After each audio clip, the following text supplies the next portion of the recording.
Salut. Aujourd'hui jeudi, je lisais Hébreux 13, 18. Priez pour nous, car nous croyons avoir une bonne conscience, voulant en toutes choses bien nous conduire. Je peux te dire que les pasteurs de Provence 24, les leaders, le conseil d'église, toutes ces personnes qui sont impliquées, engagées, qui donnent de leur temps, de leur cœur, du temps dans la prière, ont le désir de bien se conduire. Est-ce qu'on réussit toujours à bien se conduire? Je ne pense pas. En tout cas, pour ma part, je sais que je n'y arrive pas toujours. Mais le but, ce n'est pas de trouver l'erreur. Le but, c'est de prier pour que nous puissions grandir ensemble et que les pasteurs soient unis, aient une écoute et un cœur renouvelé dans la tâche, que nous puissions avoir cette protection pour nos vies et celle de nos familles, que nous puissions être toujours plus près de ce que Dieu nous demande de faire. Et parfois, ce n'est pas toujours simple, mais le but, c'est que nous y allons ensemble. Et je te demande de prier pour l'unité.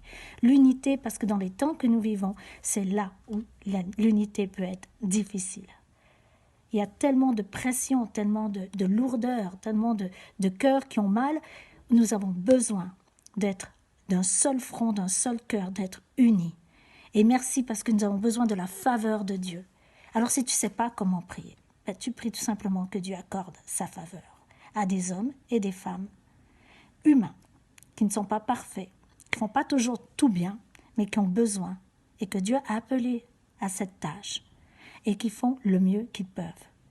Et aussi, on peut prier pour ce conseil d'église, des hommes, des femmes engagés, prêts à donner de leur temps, de leur cœur, à chercher la face de Dieu, à libérer aussi tous les dons, à libérer les gens dans le potentiel qu'ils ont, dans le don. Et ce n'est pas toujours simple, ce n'est pas toujours facile.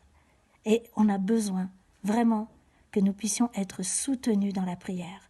Alors je te remercie d'avance et je souhaite que tu prospères, comme dit 3 Jean 1, 2, que tu prospères à tous égards et sois en bonne santé. Là aussi tu peux prier pour nous, pour notre bonne santé, comme prospère l'état de ton âme. C'est ça l'essentiel. C'est pas tout ce qui est dehors, ça part du dedans. Et comme hier je te disais, quels son émets-tu? Eh bien nous avons besoin de prospérer, que notre âme prospère, qu'elle grandisse toujours plus à la ressemblance de Jésus, que les faux fonctionnements tombent et que nous avons besoin d'être entourés d'une muraille de prière, d'une muraille d'invocation d'amour, afin que nous puissions marcher ensemble, unis, et accomplir ce que Dieu nous demande. Alors je te souhaite une très bonne journée et merci pour le temps que tu prends pour prier pour chacun de nous. À bientôt!